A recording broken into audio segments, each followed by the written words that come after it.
Big Seance Podcast, Episode 103, Karen Frazier.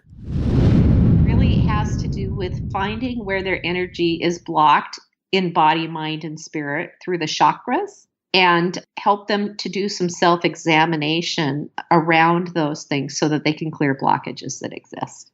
Cool. So you're not like traveling around to tents going, praise Jesus, and like knocking people over? Not a faith healer. Got it. Welcome to the Big Seance Podcast. I'm Patrick Keller of BigSeance.com, and this is a place for an open discussion on all things paranormal, but specifically topics like ghosts and hauntings, paranormal research, spirit communication, psychics and mediums, and life after death. So basically, anything that pops up in my paranormal world.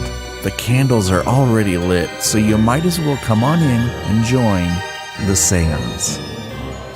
Making a return appearance this week, the lovely Karen Frazier joins us to talk about one of her new books, Higher Vibes Toolbox, Vibrational Healing for an Empowered Life. I'm going to interrupt the interview toward the end because I have to fill you in on something that was first annoying, but then it turned into kind of an aha moment. And after we say goodbye to Karen, I owe you some listener feedback. And we've got quite a bit of it. So welcome to the parlor on this very first day of autumn as I record this. So break out your hoodie. It's time. Even if it's too hot, it's autumn. Break out the hoodie. Here's some tea.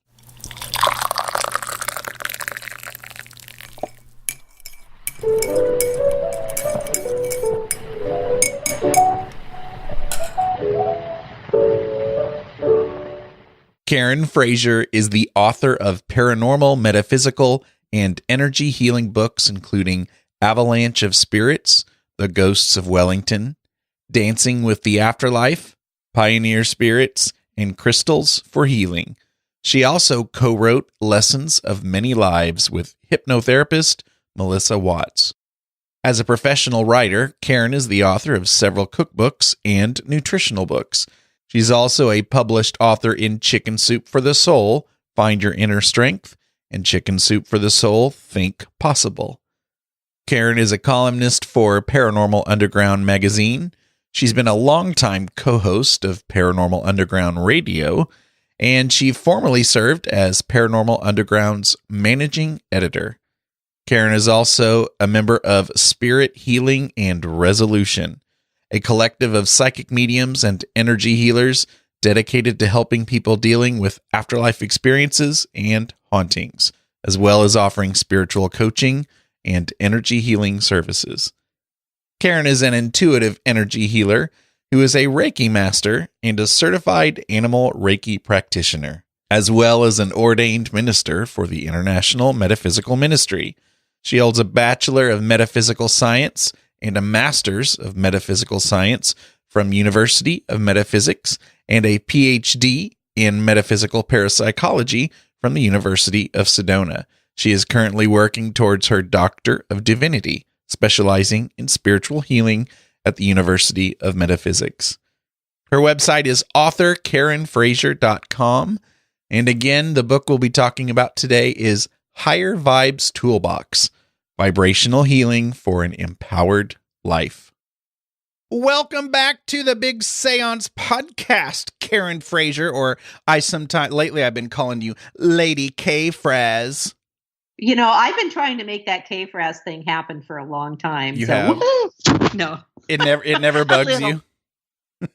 I want you to know, I'm looking at you on screen. I have to tell the audience, it looked like you just tried to give me a 5, but you just smacked your computer is what it looked like. I dropped my computer. It's sitting in my lap. I'm just sitting in my husband's recliner with my computer in my lap, and it did a little sliding. Hopefully it didn't make a big in your ear or anything. It'll just add to the entertainment. That's right. So it's been a little more than a year since we talked to you, and I was just talking to you earlier before we started recording, and like you've got only like 18, 27, 32 books or something since then that you've written since then. So You, yeah. We've got some catching up to do. But really, the reason why you're here today is because you've got this cool book called, and you've even written two since then, but the one we're going to talk about is the Higher Vibes Toolbox, Vibrational Healing for an Empowered Life. And right now, I can just visualize the Paranerds that listen to this podcast and several in the Big Seance Parlor on Facebook that are just going to nerd out on this. This is going to be just right up their alley. So I am so excited to talk about this. Well, I nerd out on all things energy healing and metaphysical, and this book is kind of my magnum opus of nerding out. So there you go. There you go. And we've laughed about this before. Sometimes when you get into your metaphysical stuff, you and Karen Dahlman do the same thing. You get a little metaphysical, and I just kind of look at you and smile and nod and just say, and then go look it up later, Google it, to see what you're talking about. I will try really hard not to do that. No guarantees, though. Awesome. So we'll jump in. But first, I kind of cheated and gave you a heads up. You got to tell me what kind of beverage you'd like for me to serve here in the Big Seance Parlor. Well, my beverage of choice is usually a lemon drop, but I'll tell you, I just got back from Hawaii. So I think that I would like a pineapple mojito in a pineapple, please. Oh my gosh. Well, oh my gosh, look, I just happened to pull out a pineapple that I have under... A hollowed out pineapple? Yes, under our tipping table in our parlor here. Man, that is such luck. Wow, I know. It's like you knew. You saw all my Facebook posts from Hawaii, clearly. Yeah, and I had all the shaker. I don't know, would you need a shaker for that drink or anything? I have all that stuff here. I think you do it over ice. You muddle the mint, I guess, in the pineapple. And then you add the... I don't know. I don't know how they made it. I just know I liked it. I just wonder how many people are listening right now are going, okay, are you done? Because let's talk about some vibes. I'm just saying nobody has probably ever asked for that drink on your show before. I can guarantee you no one has. Grant Wilson just last episode asked for water. I went, water? What? Grant Wilson asked for water. Well, he is a plumber. There you go. I didn't think about that. That's funny. So, I guess I'll just start with, I noticed something in your introduction, and this is something that I've always loved to have clarified, especially since there are so many different kinds of energy healers and different certifications that people get. And, sure. In your introduction, you give a great explanation of what kind of energy healer you are. And, what it is and isn't to you. So can you explain that to people? I can. It's going to be totally off the cuff because, as I told you, I'm a few books down the road now. And I have the book here with me so I can look back through it. And I mean, when I'm writing the book, I mean everything I say. But we'll still like you, I promise. Yeah, I don't remember exactly what I said in the book, and I'm not going to leaf through it and read it right now. But so I am an intuitive energy healer, and I use various forms of energy or vibrational healing to help people. Actually, I don't do much. The people draw the energy, the various forms of energy in from me, and they use it to heal themselves. It removes blockages and that types of thing. So I am a Reiki master. I am a crystal Reiki master, like crystals, shiny rocks, because as you know, I'm a huge crystal nerd. That's one of the books that's between this one we're talking about and now as I wrote another crystal book. I do sound healing. I use things like tuning forks and the singing bowls. Like people on the podcast can see me doing the swirly thing with my hand. You kind of look like you're making cookies too. That could work for the same thing. I also do a lot of energy healing with people where it really has to do with finding where their energy is blocked in body, mind, and spirit through the chakras, and help them to do some self-examination around those things so that they can clear blockages that exist. Cool. So you're not traveling around to tents going, praise Jesus, and knocking people over? Not a faith healer. Got it. So energy healing, like I say, comes from you. Basically, if you really want to be honest about it, I'm a facilitator. I facilitate you finding ways to heal yourself energetically so that you can integrate your body, mind, and spirit and live a more vibrant life. Would you say that most people who had like this type of certification and, training would say the same thing? Because I never really thought of it so much as that the energy is not necessarily coming from you. You're, teaching other people to use their own. I would say that there are some people who would say, oh no, it's all about me, but that's just the way some people are. And I would say that there are some people who are like me and say, really what I'm doing is facilitating. I'm helping you to find ways to live your best life. I also have things like life coaching certifications. And I'm a psychic medium. I think we've discussed that before. So I use all of the tools that are available to me. As a matter of fact, now I've just started studying astrology and numerology, just so I have more tools available to me to give more tools to people so that they can find ways to empower themselves. Teach a man to fish. Remember, what is it? Give a man a fish, he eats for a day. Teach a man to fish, he eats for life. Yeah, what you said.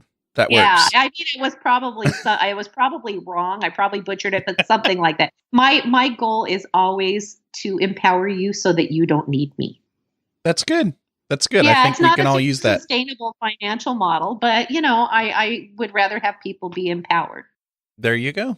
But fortunately, you have many talents as well, so you can always just pick something else to fall back on. I do. That's why I write cookbooks instead, and edit things. So I do this out of passion and love and out of wanting people to have the opportunity to come from a place of love and compassion and self-worth. And so it's very important to me, and I do it because it sustains me and it makes me feel good too. You were talking about tools, and then you also brought up singing bowls. Even as a music teacher, the first time I'd ever heard of singing bowls, my dear friend Marilyn Painter, who was the very first guest on my podcast, Psychic Medium, she was so excited when she got a whole set of singing bowls, and I thought that was really cool. And I try to imagine how people work with singing bowls and other tools. How many singing bowls do you have? Well, I'm sitting up here with I have 2 full sets. Oh my gosh. Singing bowls are an octave. I have metal singing bowls and I have crystal singing bowls. And so my crystal singing bowls, I have a couple extras. I double up on a couple of the frequencies. And the reason that I do that is because a couple of them are infused with actual, one of them's infused with moldavite crystal. Wow. Yeah. And I have my eye on this one. When we were in Kauai, I went into this beautiful singing bowl shop in the town of Kaloa, and she had a singing bowl infused with phenakite, and she played it, and it just was like the most pure, amazing feeling when she played it, but it was $1,700, and I just spent thousands on a trip to Hawaii. So I did not come home with a phenakite singing bowl, but someday it will be mine.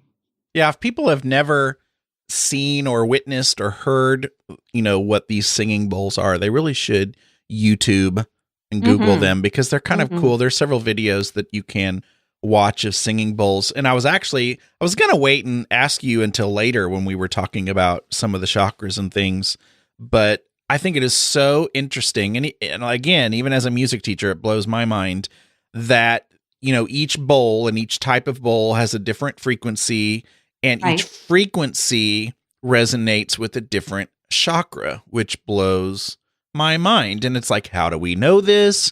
And, do people really, I guess what I'm asking is, do you really feel change as it's happening? Because I'm not too sensitive when it comes to those things. So I have 2 answers to it. So if I only give you one, remind me that I have a second answer as well. The first answer I'm going to give you is the answer in the book. And I actually knew that you would probably ask me about this because you are a music nerd, and so am I. So as you know, as a music person, frequencies are basically what we have decided are the 8 notes on a scale and the 12, 13 notes on the chromatic scale, right? We've decided that the different pitches, the different notes, and right. But frequencies actually, so the chakras have a frequency range that best tunes them. However, it's usually going to be a tuned note like you would see on a tuner or anything, but it can be anything sliding up that scale. So if something's kind of out of tune, that really sucks. Like if you're listening to a choir and somebody's out of tune, but if it's a singing bowl, it's still going to affect your chakra. So I wanted to mention that real quick. But yes, so when I teach my classes, I'll bring my singing bowls. I also have tuning forks. So with my singing bowls and tuning forks, I'll actually usually play my biggest one because that's the one that's easiest to feel. And I have people close their eyes and I say, okay, what frequency is this? And they can tell you. They can feel it in their body where it is. So it's like having perfect pitch, I guess, for people. A little bit, yeah. And you can feel it vibrate in your body because, when you hear music through headphones or when you hear music, on YouTube or things like that, it's a little different than when you hear it live. It feels different. And it's because you're actually getting the vibration from the instruments. So sound has vibration. When you hear music on YouTube or through your headphones or whatever, it has vibration as well, but it's not the same as being in the presence of if you're in the presence of somebody, I'm trying to think of some big, like somebody playing a tuba or an organ, a pipe organ. Mm-hmm. A pipe organ, you feel it in your body, right? When you're there in the room with the pipe organ, if they're playing the da-da-da, or something on like Halloween, that. Yep. Right. You feel that very differently than if you're watching it in a movie or it's coming through. And that's because the vibrations coming off of those pipes are really significant. Well, it's the same thing with the singing bowl. So you could use an app on your iPhone and put it in your ears, and the frequencies are still going to go in your body, but you're not going to feel it the same way as if I have got a big 14-inch singing bowl that I'm playing right next to you and it's vibrating all around you. And if you really want to feel the frequency of a singing bowl, I recommend going near one and having it played, and you'll really feel quite a difference. I know I go to singing bowl concerts every once in a while, and I just leave feeling ridiculously blissed out. It's amazing. So probably similar to like a bell choir. Yeah. I played in a bell choir for a while and kind of the same thing. Yeah. And so my second answer is, because you said, can you really feel it? And does it really affect the chakras? Yes. And it typically affects specific chakras. Like, so when I play my big third eye singing bowl, which is my biggest singing bowl, people can feel it there. And my second biggest singing bowl is root chakra, and people can feel it there. You truly can. Because I do it blindly. I don't give them any hints. Mm-hmm. And I do the same thing with the tuning forks.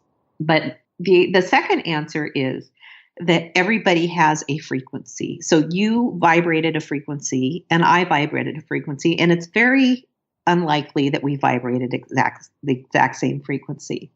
So I was mentioning that phoenixite singing bowl in Hawaii. That was tuned to the heart chakra, but I felt it in my entire body because I feel like that singing bowl was my frequency. So I also think that there is a tone that is just your frequency. Wow. There's a sound that is just for you. I have, already screwed up the order of Sure. kind of where our interview's going, but when it comes to chakras, I always say around 10 years ago is when my spiritual kind of shift and awakening to all this stuff kind of started. And I'd never heard of chakras, just like I'd never heard of a lot of things that I talk about now. And I read a book by Karla McLaren called Your Aura and Your Chakras, and I was really trying to, and I was understanding it, and I was like, this is so far out, and this is cool, and this is interesting. And then I find out that Karla McLaren does not support the idea of chakras anymore. And because I'd contacted her, I wanted to learn from her, and she's really kind of, I don't know, she's kind of strange about it, how she's like, well, I don't know if she just doesn't believe in them anymore or what. And since then, I've also seen a few other, spiritual psychic medium type people that they're like, I'm not so sure where, I fit on this chakra thing. Maybe we should back up and I should ask you, this is what we should have gone into first, is what is a chakra? And are we literally talking about a thing that's spinning in your body, or is it just like more esoteric? Yes. Yeah. Maybe we should back up and let's do like So a real quick you're 101. asking me, are chakras physical? Or just right? What is a chakra? Maybe even more basic than that. So let's start with that. A chakra is a point of energy in your body. They roughly run up your spinal column. You have 7 of them through your body. And it is an energy center that connects your physical body with your etheric body, with your spirit and your mind to some extent as well. So because what we know of ourselves is we're body, mind, and spirit. But what we know of ourselves truly, the way we experience ourselves, is usually body and the thoughts we have, right? And for a lot of people, there's a leap to go from, okay, well, I have thoughts. I know, I think, therefore I am. And I know I have a body. I can touch my body. I know I have a body. I have headaches. I have backaches. I get hungry. And so those are things that are very easy for us to understand. But then when you start to go into the part of mind that isn't your concrete thoughts and you go into the spirit, that for people is a reach. So you have 2 parts to your mind. One is physical and one is etheric, energetic. The physical part of your mind is your brain. Your consciousness is the etheric part. So mind is of both body and spirit. Body is clearly of body and spirit is of spirit. Well, your chakras are energy centers that pull all 3 of these things together. And as to whether they literally exist, yes, they do. Energy flows through them and sometimes gets blocked in them. And they are a real energetic thing. And I think that they're also a physical thing. But it's not a physical thing that we know how to measure yet. And I say that because you know how like quantum physics, we know that it's real. We know that it's born by mathematics. We understand that quantum physics is actually a real thing that happens. And we apply quantum physics to everything in the world around us except for the human body. But what would make us think we didn't have quantum elements as well? And so I believe, and this is just my own personal belief, that chakras are the quantum energies that we just haven't been able to measure yet, that connect us to our higher selves and connect us to that collective consciousness that we all have too, that shared symbology.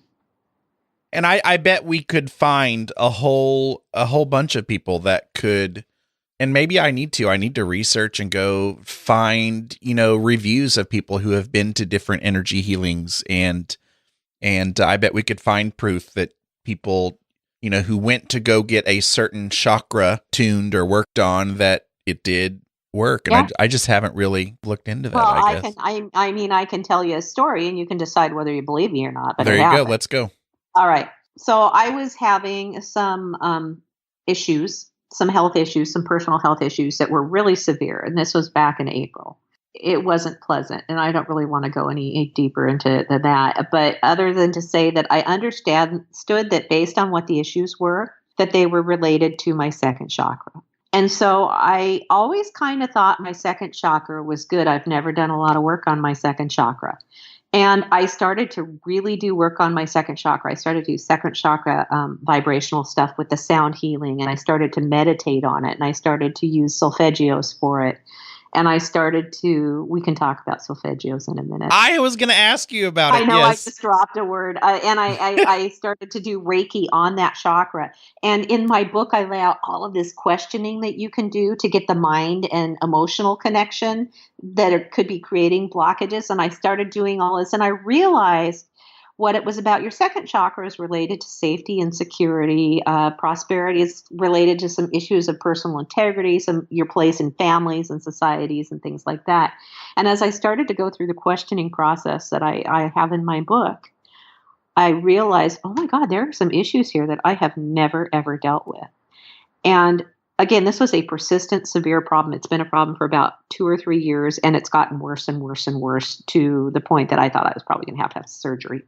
And I went through all of this, and the issue that was happening stopped. As soon as I got through all of that and had these realizations, it stopped, it went away, it has not come back, and it's August, and this was April, 4 months. Wow. And I've done that with other things too. I'm very happy for you, first of all, that you probably feel better and that that's not an issue anymore. That's cool. Yeah. I mean, but you think that I feel like you think that you have all of these things in life, and you just think, okay, I've figured it all out. You never have. Always growing. Yeah. So solfeggios. Since we're talking about sound healing, solfeggio is a form of sound healing. There are great solfeggio apps on iPhone and things like that. And it's just a sound healing thing. You listen to some pleasant music and you meditate, and it works on certain areas of your energetic system. That's very cool. Yeah, I was going to ask you about it since we sing solfege or use solfege a lot in vocal music classes and in choir. And I saw solfeggios and I was like, "What? Shut up! That's cool." What is solfege in choir when you sing it? Is it like a certain scale? Solfege is the do, re, mi, fa, sol, la, ti, do, and each one has a corresponding hand sign, and it goes back a zillion years. Isn't it interesting that there are 7 notes and there are 7 solfege, do, re, mi, fa, sol, la, ti, and then do is just an octave of the previous. Yeah. And there's even the solfege for like the half steps and sharps and flats in between too. And I always sucked at that. So I've never really mastered that. But, some high schools and stuff, they'll get into, singing those and all the half steps, which is interesting. So going back to chakras, because I think this is a major chunk of your book and a major topic when you're talking about energy and vibrations. It's a major key to vibrational healing. Yeah. It's not the only key, but it is a major. It's a simple way to break it down. Right. Honestly, I could have used meridians too, but those are super complex. Well, what I was going to say is that people need to know that you have really broken down the chakra chunk of your book into lots of really cool bullet points for people to understand kind of what each chakra is responsible for. I think you even talk about different symptoms that they could have that might point to and a issues specific that might chakra. lead to these things. Yeah. Right. Physical health. So a chakra, each chakra is related to physical health. It's related to emotional health. It's related to spiritual health. And it's related to various issues. So if you have a blocked chakra, you may have issues of like congestion there. So let's just talk really purely physical for a second. So if I have a blockage in my heart chakra, then it's going to be some kind of like congestive heart failure would be a heart chakra blockage. High blood pressure would be a heart chakra excess of energy. So you can either have too much energy, not enough, or it can be balanced. And the goal is for everything to be balanced, of course. But each chakra like that is related to different physical parts of your body, different mental and emotional symptoms. And also, a lot of times the blockages, they can cause issues in your life, or they can become blocked or overactive because of issues in your life. So like somebody who's super security minded, maybe a prepper, may actually just have an overactive root chakra, which has to do with safety and security. I have had, and my mother too, and I'll have to poke fun at my mother. She's going to kill me, but she for a long time, when she was learning about chakras, she kept calling them chokers. And she kept saying, well, this medium said that there was something wrong with my throat choker. And I was like, choker? And oh, you mean chakras. But what's interesting is my mom and I both have had a medium say that there was maybe like a blockage or something going on in our throat chakra, which is interesting because my mom, we've always poked fun at her. I love her to death. Always poked fun at her for saying the wrong words or like not always, having the right vocabulary when you needed or like stuttering types of things. And I also have been very honest and poke fun at myself for not having a very wide and fluent vocabulary. Sometimes I joke around about my 3rd grade vocabulary. And so I'm kind of like, maybe that makes sense. I mean, I'm sure I've got some screwed up chakras all over the place, but that tends to be a chakra that people have noticed.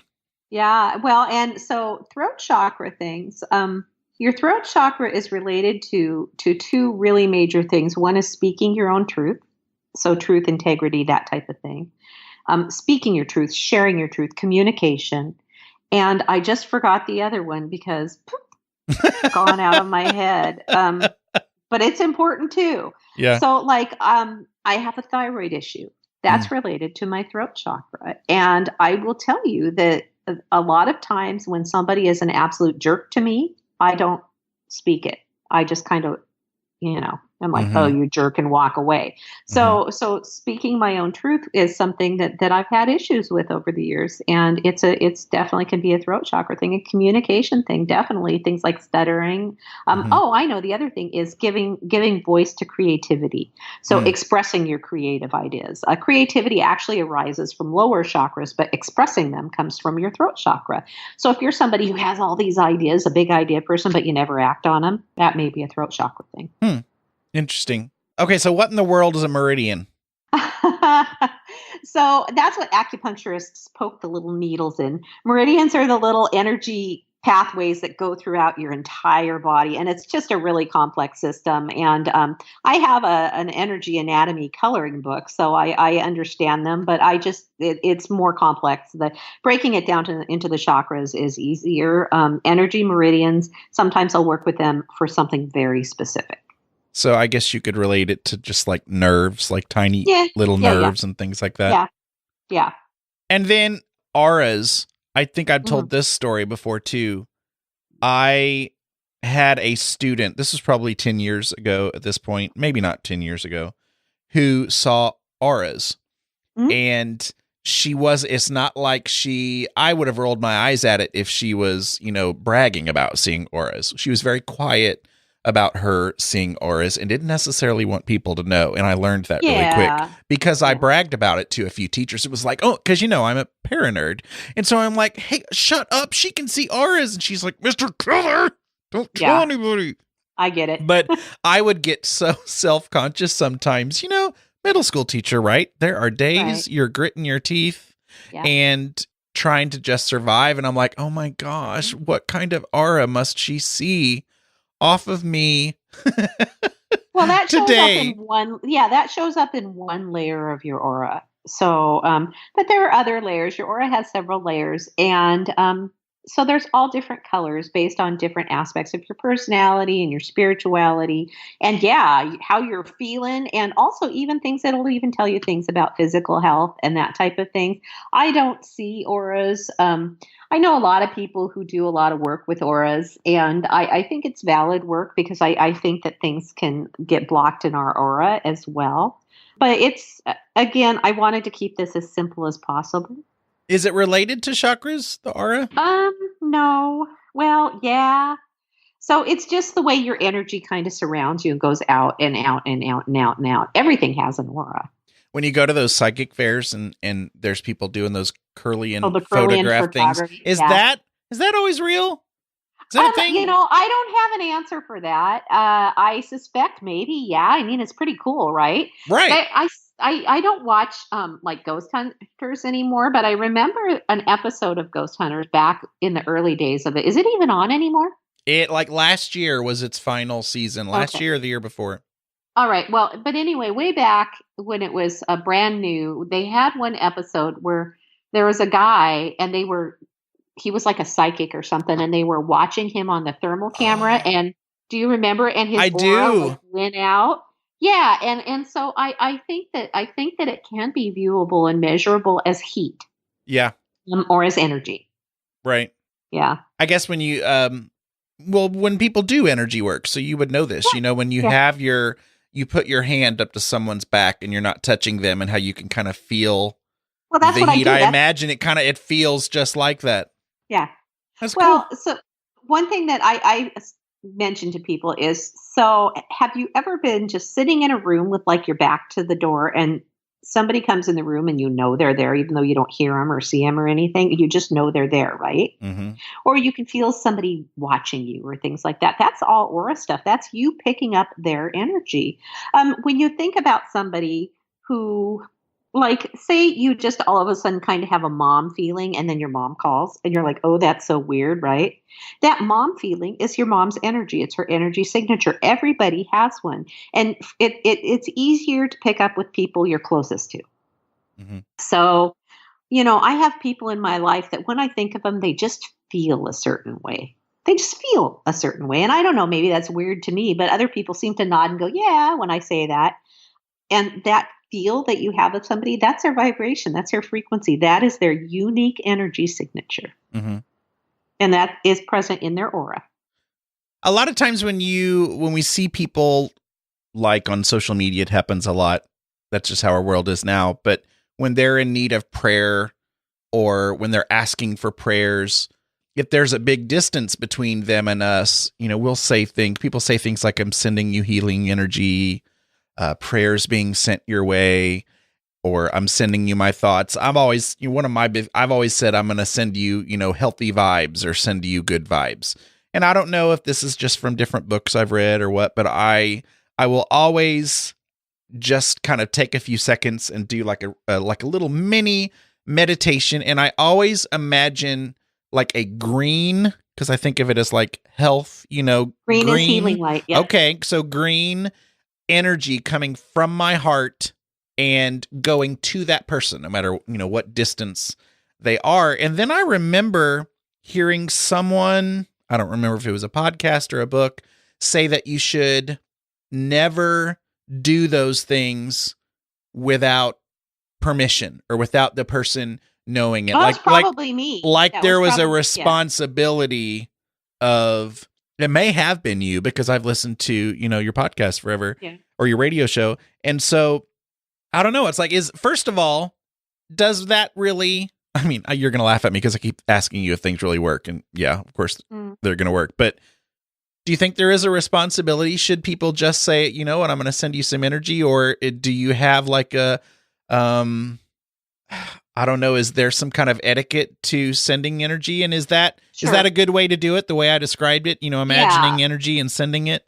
Absolutely. So I don't believe in doing anything against somebody's will. So I typically will send energy to a person for the greatest and highest good of that person. And if that person, for whatever reason, doesn't accept that, this is if I don't have permission. If that person doesn't accept it, then I just say, and if that person doesn't accept it, then have it go wherever it's needed most. And so that's my workaround for that. But yeah, when I say I'm sending somebody good vibes, and you see that like on social media and stuff all the time, right? Sending you good vibes. Yep. And I really do it. I'm not going to say I'm doing that if I don't do it for somebody. And I take a moment, and usually I do it with Reiki, because with Reiki, there's like there's protocols that you can follow to send it at a distance. But you don't need to do that. As a matter of fact, one of the meditations in my book that I talk about is very similar to what you do, which is, the heart, focus on the heart chakra and the green light coming out from your heart chakra to theirs. And you can do that. And I'll tell you what, if that person doesn't accept that energy, just intend for it to go either to that person or where it's needed the most, because energy is going to go where it needs to for the greatest and highest good. If you send energy with good intention, it's going to go where it needs. I love that. But yeah, that does make me feel better. And yeah, I feel guilt if I ever say, oh yeah, because you're sometimes in a hurry, or you're just doing your thing online. And if you say you're going to give somebody good vibes and then I forget and I go along, I do have a little pinch of guilt. Yeah, me too. I feel like a liar. Where I'm like, oh my gosh, I said I was going to send vibes. I better send some vibes. I don't know if I'm doing it right, but I better send something. Intention is everything, and just intending to do that is enough. It is. That's funny. The next thing on my list was your quote, intention is everything. That's funny. And look at that. I must say that a lot. So in some of the tools for healing, I just want to go down some of the steps, because I want to keep drawing this back to the book and make sure people know that there are, tools that you're helping them with. You have 8 steps for healing. You have identify the issue and the associated chakras. So there you go, drawing it back to the chakras. Step 2, practice deep self-honesty without judgment. Observe and notice. Step 3, ask if you're ready to let go. Step 4, set your intention to heal. Step 5, use your tools. Step 6, continue with mental, spiritual, and emotional work. Step 7 is express gratitude. And step 8, celebrate your self-care. Do you have anything to kind of clarify or add to those steps for people to use? That's a lot. I know. I'm sorry. Maybe. I want you to understand, people to understand that are listening to this, that within each of those steps, there are very clear instructions for how to follow them. And I think that there are a couple things that are really, really important in this. First is the intention thing that we just talked about. Intention is everything. Intention, setting your intention to do something means a lot. It sets the wheels in motion for healing. The other thing is that this self-honesty without judgment is huge. And I think it's the missing piece, one of the missing pieces in our healthcare system in this country. My son and I were talking about this the other day. Do you know anybody who doesn't have some kind of health thing? Right. I'm not kidding. Right. I mean, it's like everybody. It's fibromyalgia. They've got autoimmune disease. I have the Hashimoto's. They have migraines. And more keep popping up. Yeah. I don't know anybody who's just like, nope, I'm perfectly healthy. You know, everybody's got something. Mm-hmm. It's, to me, that's saying that we're missing something in the way that we care for ourselves. And now a lot of it is physical. We eat like crap. And I have a section on eating and your relationship with food in this book. We fail to exercise. I have a section on exercise. So I actually do talk about body care and health care, like for your body in this book. But the component that I think that we really miss is we miss that deep self-honesty and self-compassion.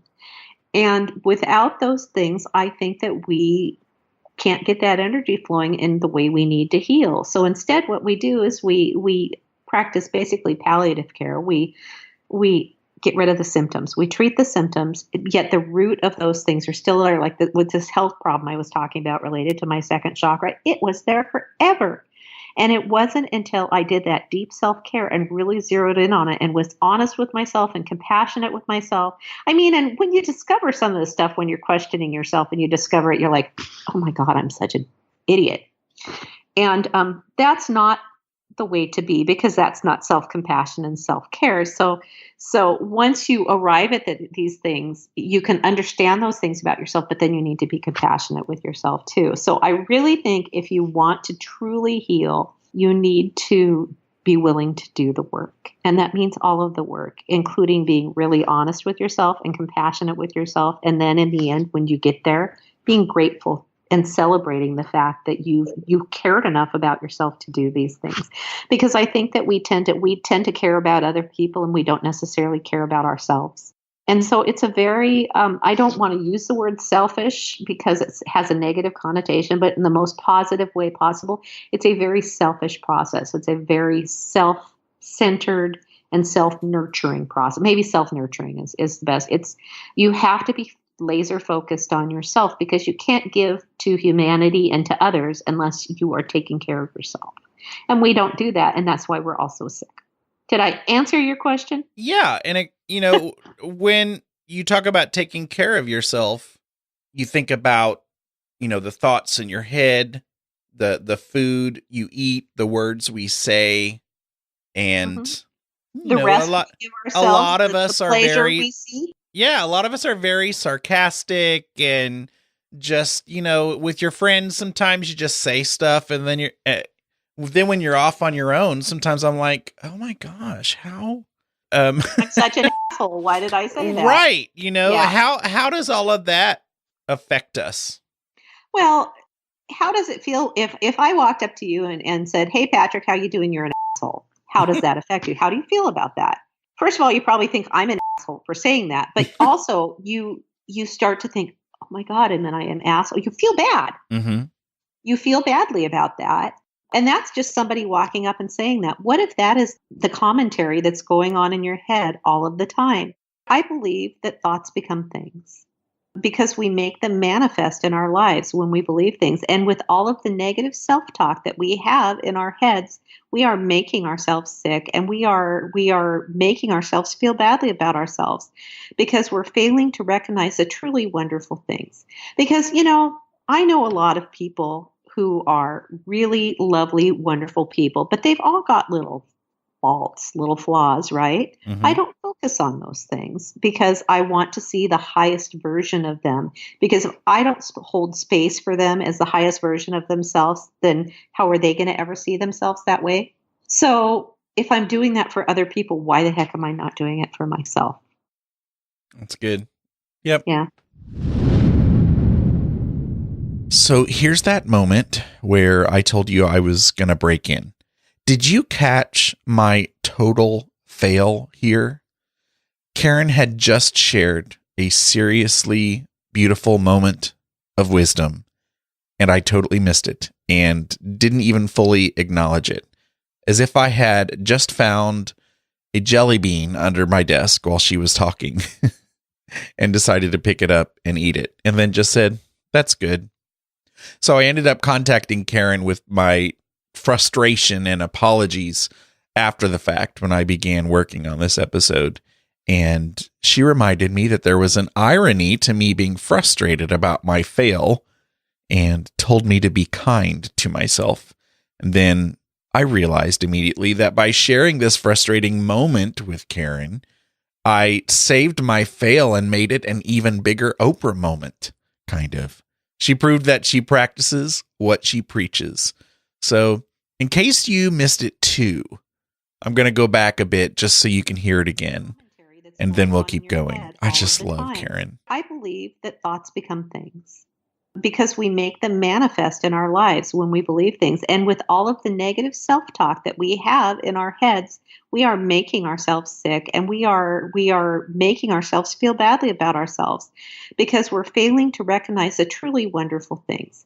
Because, I know a lot of people who are really lovely, wonderful people, but they've all got little faults, little flaws, right? Mm-hmm. I don't focus on those things because I want to see the highest version of them. Because if I don't hold space for them as the highest version of themselves, then how are they going to ever see themselves that way?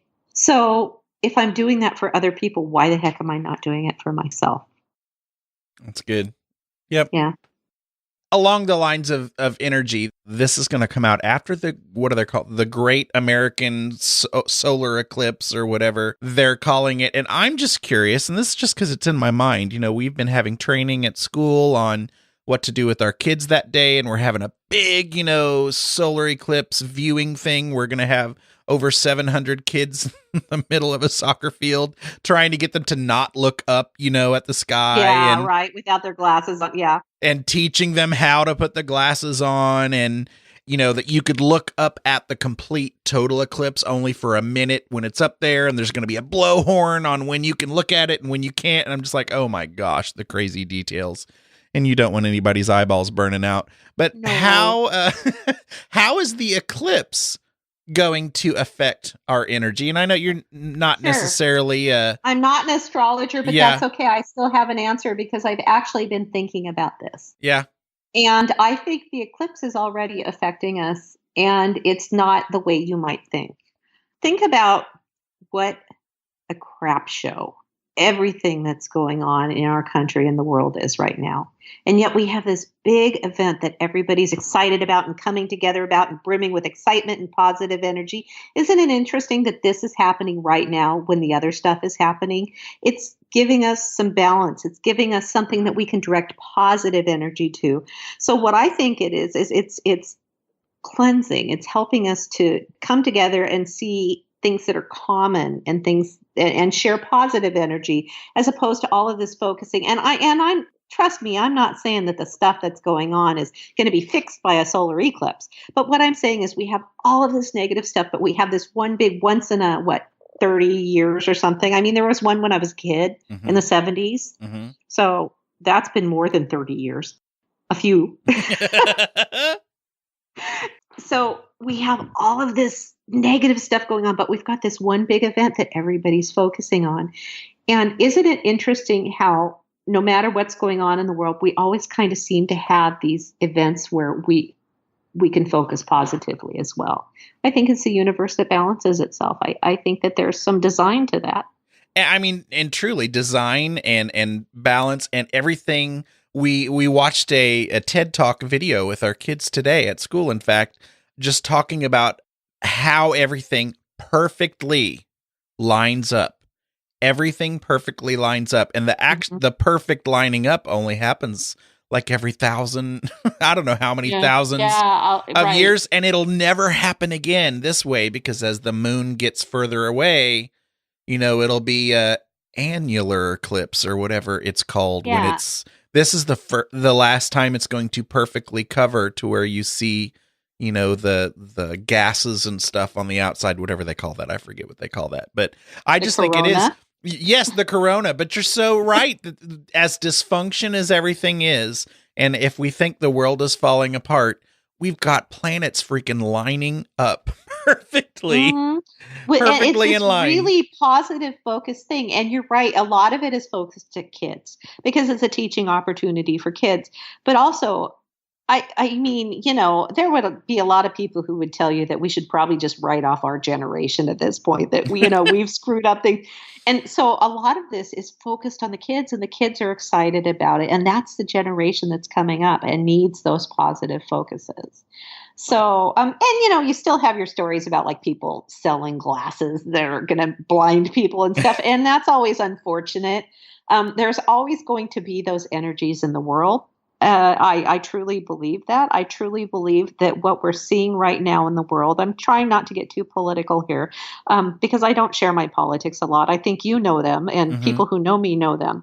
But what I think we're seeing right now is the old energy fighting back really hard because the new energy is starting to take over, because you see more people doing things like yoga and meditating and, doing these peaceful gatherings with love and all of these really positive things. I think what we're seeing right now is the old energy fighting back.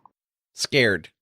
Mm-hmm. Yeah, absolutely. And I say this all the time. You can't fight fear with fear. Mm-hmm. You can't fight hate with hate. And you can't fight anger with anger. How's that working for you? It doesn't work. It makes things worse and worse and worse. And I think I talk about this in the end of the book, is that those are old energies. Those are energies and things that we have tried for thousands of years as humans, and it hasn't worked. All it's done is made things worse, right? So all you can do is make your energy as high as humanly possible so that you can be in a place of compassion and love and peace. And no matter what happens around you, you can find that compassion and peace. And you can find love for people, even people that you just are, that are just not like you at all. Yeah. And if I always say to my husband, if I don't hold that space, then who's going to do it?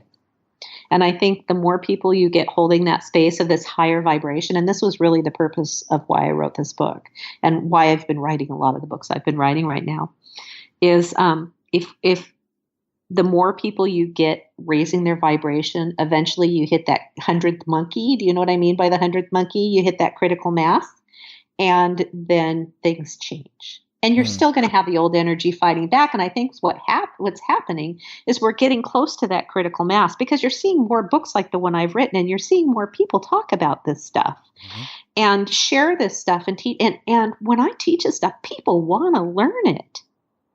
People are fat, they're hungry for it. And so I think what's happening in the world right now is you're really seeing that we're getting close to that critical mass, and the old energy is just really fighting for its life. Yeah. And I think in the next, I'm just going to pick a number out of the sky. Let's say 4 years, like maybe by 2020, you'll see a total shift in the other direction. And this is going to be the worst that it is. And then it's going to get better because that energy is going to shift. But it's really trying hard to drag us back into it. It is. And some days it almost gets you. Yesterday I even made a post on social media about just how heartbroken I am to see people being so angry and mean to each other. And some days it almost gets to me, but then I remember, because I have hope and I believe I have to hold this vibration. It is my responsibility to the earth and humanity to hold this vibration so we can get through this, because if it pulls us back, then we go backwards, and then we stay in this energy, and that's not what anybody wants. I was just talking to some friends today about this last school year is just in general kind of a rough school year. Things didn't happen easily. It was kind of like, fighting energy. Mm-hmm. And I believe in my heart of hearts that a lot of what's going on in our country, in our world right now. Just, I think there's a lot more depression going on. There's just frustration. And I think that that affected everyone in my life. And that it really did kind of pull everyone down a little bit. And I notice it now because I've really, with a new year starting and everything, I have had a fabulous week and a half back at school. It's been wonderful. And I think it's because it's a fresh start and you're like, we got to do this. But you observed and noticed and realized you were being pulled backwards into that. I mean, honestly, if I have any message for everybody, it's that I get it. It's frustrating. It probably makes you angry. It should make you angry. There are things that are going on that are just not okay. Mm-hmm. But anger doesn't solve anger, and fear doesn't solve fear. And so you have to step out of the fear and you have to hold that space. And even somebody that you feel is just a horrible human being, you have to understand that person still has a divine part of themselves. They are still a piece of the divine, just like you are. And you have to look at that part of them. You have to hold that space for them when they don't hold it for themselves. Yeah. And I know my husband tells me that's ridiculously naive, but it's all I know to do. Yeah. Yeah. Well, I haven't done a incredibly fair job of really getting what your book is out there. And we've kind of bounced around, and we're going to get into your famous shameless self-promotion here. But before that, is there anything you want to hit on about the book in closing? Is there any big things we didn't get to that you'd like to throw out there? Well, the main thing I just want to say about the book is this is a path to self-empowerment. And I believe it's for everybody. But I also know that sometimes I'm preaching to the choir. And so all I would say is that the more you raise your own vibration and the more you clean up all those little energetic blockages in your body and stuff, first of all, it's going to make your life better. And second of all, it's also going to make the world a better place, because even if you vibrate just a little bit higher, it raises the vibration of the entire planet and then the solar system and the universe. And so it's important work and it's important stuff. And it's what keeps me going on. And it's why I do the work that I do, is because, I may be tilting at windmills and I don't think I am, but somebody's got to do it. And so each one of us has a responsibility to first clean up all of those little negative things we have in ourselves so that we can be more empowered in our own lives. And then we have a responsibility to hold that vibration or that space so that we can pull us out of all of this crap, and we can raise the energy so that we're not in all of the stuff that's going on. I just think it's really important. And that's the purpose of the book. It's the purpose of the next 2 books I have coming out as well. So, yeah. Small steps, still growth. Baby steps. That's right.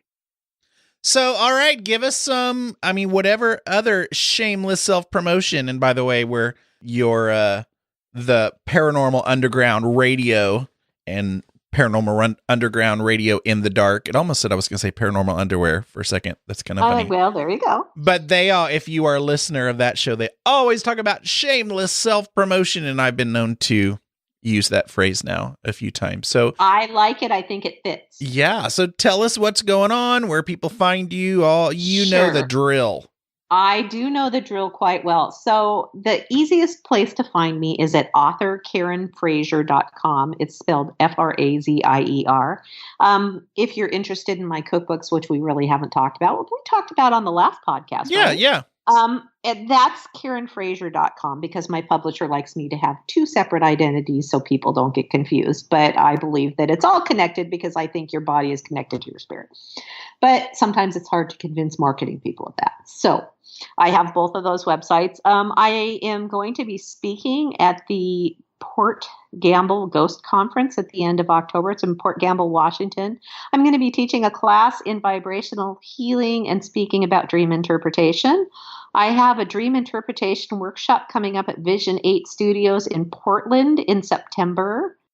And to that end, I have a book coming out about September 15th, I think.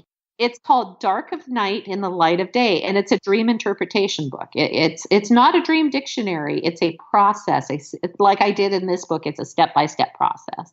And then October 17th, I have a book coming out called Crystals for Beginners. And you can find out information about all of that stuff on my website, although Crystals for Beginners isn't up yet because I don't have the cover art yet. But as soon as the publisher gives me the cover art, that will be up as well. And this book is Higher Vibes Toolbox, and it's available on Amazon, or if you go to authorofkarenfrazier.com, you can pick it up. And the only other thing I can say in shameless self-promotion is please consider what I've said here and do what you can for yourself so you can do what you can for the world. Fabulous. Okay, shotgun dream interpretation. I had a dream, a recurring dream last night. Oh, you have a recurring dream. That I was grocery shopping in my hometown, small town hometown grocery store. Grew up in? Yes. What's that mean? Oh, that's it. So typically dreams, recurring dreams about your childhood might signify that you're clinging to something in the past. And the groceries that you were looking at or shopping for would probably give you more information about that. But usually grocery store dreams are about making choices. And I like to eat. And you like to eat. I like to grocery shop, honestly. I think it's fun. So. I hate logistically getting to the grocery store. I hate leaving the house, really. You know, I'm a recluse in training. But once I'm at the grocery store, especially nowadays, I pop my earbuds in and I just la-di-da and float around in an hour and a half later. Grocery shopping. I love it. My grandmother used to love grocery shopping. She would get so excited whenever a new store would open up. Or whenever she would come, they lived in Seattle, and we lived about 90 miles north of Seattle, and they would come up for the weekend, and she would drag me off to the grocery store, and she'd buy all sorts of cool stuff, like colored mini marshmallows and stuff. So I love grocery shopping. But grocery shopping dreams are about making choices, but because it's a place from your childhood, it probably has to do with maybe making choices about something from your past. Karen Frazier, you rock. Thank you. You rock, too.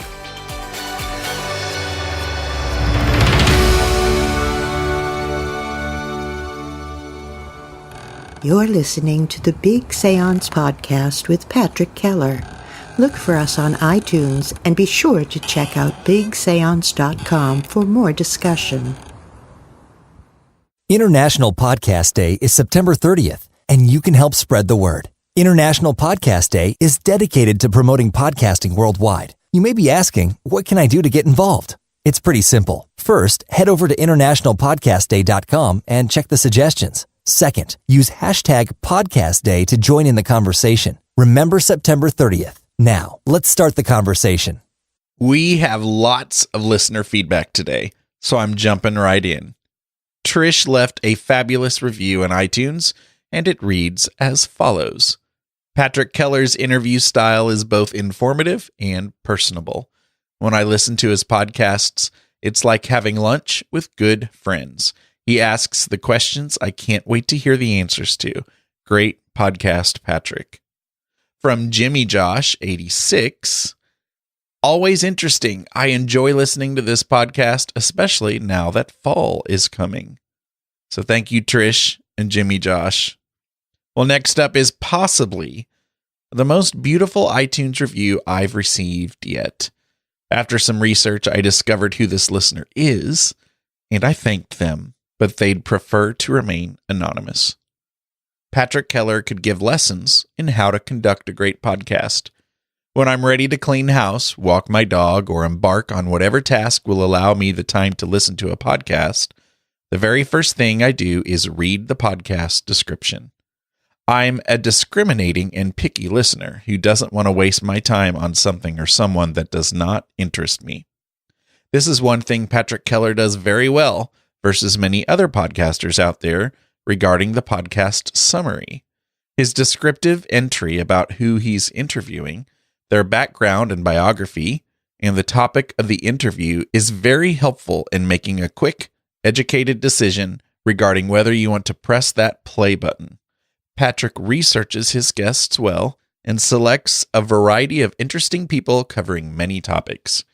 He watches, listens, and reads up on their previous work and knows something about their background. He asks thoughtful questions and actively listens to what they're saying during that interview. Many times I've just listened to podcasters ask their guest something that the individual had just talked about a few minutes before, indicating they were not paying attention during their session. Well, I hope you made note of my little flub up from this interview with Karen. That's funny that this would be the week that I read that. Anyway, she continues. That's disrespectful to their guest and embarrassing to the podcaster. He also doesn't interrupt his interviewee during the podcast and is always appropriately grateful for the person's time and effort. Other items I appreciate are the short intro to each podcast, no paranormal news and happenings segment or musical interlude before I finally get to listen to the speaker, and the bonus part, no commercial breaks. I'm not sure how Patrick can do that, not to mention his sponsors, but I appreciate not having to fast forward during sales pitches. Well done, Mr. Keller. Well done. Keep up the great work. Well, I assure you, I have to this date never had a sponsor. So that's just not a thing yet. Can't promise you that'll never happen, but right now we're sponsor free. I've received quite a few emails from Paranerds lately too. Hi, Patrick. I found your podcast in Stitcher, and I was instantly hooked. It is so entertaining and interesting. I love to learn about different areas of the paranormal. I guess I'm a paranerd too. I also love cemeteries, the architecture and symbolism. My family thinks I'm creepy, but it's nice to know I'm not alone. Thanks for all you do. Keep up the awesome. Amber from St. Joseph. Hello, Patrick. I just wanted to let you know how much your podcast has helped me. First of all, I just have to mention that I was born in Richmond, Missouri. That's very near where I grew up, by the way, but raised in Arizona, so you make me feel at home in a sense. I turned 40 this year, so I am not sure if that is what prompted me to seek out information on the paranormal, just why we are here on Earth and what in the world I'm supposed to do with my life, myself, etc. Midlife crisis, anyone? All of your guests have had such an impact on my life. I think it started with Karen A. Dahlman on the first Halloween episode you did with her, the live Ouija session. I seem to have hit fast forward into my own spiritual awakening since then, and it has been amazing. Well, very cool. My life is changing with all the wonderful things I've been learning and have yet to learn. I feel like I have you to thank for playing a part in setting me on this path. Thank you so much for the great podcast, your wonderful humor, and curiosity about all things paranormal. You are so much appreciated. Much love, Christina. That's kind of you, Christina. Thank you. And I'm excited for your journey. Here's another one. Hey, Patrick. I just started listening to your podcast a few weeks ago, and I have to tell you that I absolutely love it. Keep up the amazingness. LOL. I actually wanted to recommend someone for you to interview.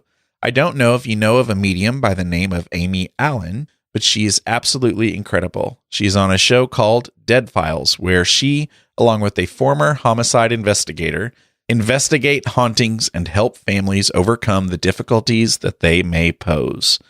If you know all of this already and/or have contacted her for an interview already, I apologize. I am just a huge fan of Amy and thought it might be really cool to hear you interview her.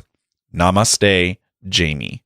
Well, no need to apologize, Jamie. I have been trying to contact Amy for a year or so now.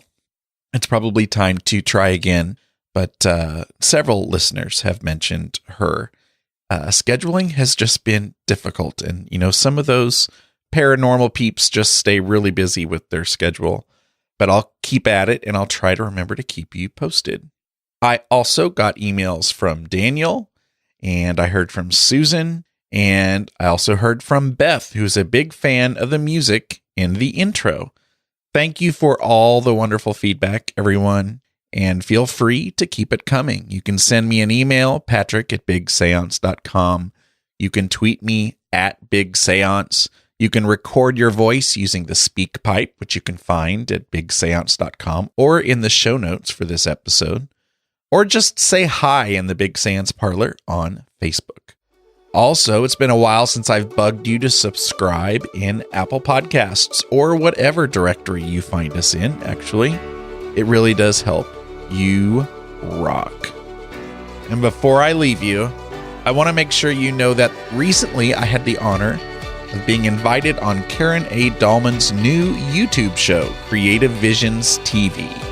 If you can handle the nerdiness, then check it out. I'll have the link to that video in the show notes at bigseance.com. Till next time, peace. For show notes, including links to anything we may have mentioned in this episode, visit bigseance.com. Just click on the Big Seance podcast logo or find it in the menu. You can also find and subscribe to the show in iTunes, Stitcher, Google Play Music, TuneIn Radio, and iHeartRadio. Do you have any comments or feedback? Go to bigseance.com/feedback to learn how to get your voice in a future show. Or you can call my feedback line, 7755-TELL-ME. That's 775-583-5563. Interested in learning how to promote and share the podcast? Go to bigseance.com/share. Thank you so much for listening. Unfortunately, it's time to blow the candles out, but we'll see you and light them again next time.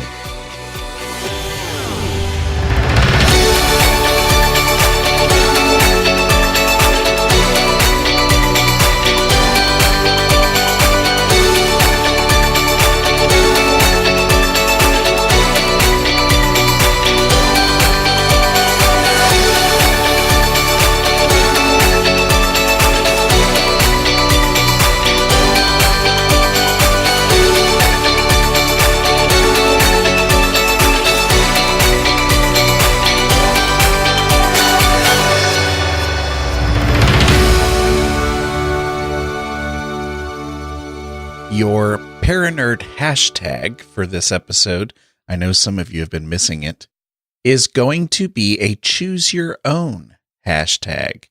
So choose your own hashtag, some creative or witty hashtag having to do with the episode, and tag myself at Big Seance and Karen Frazier.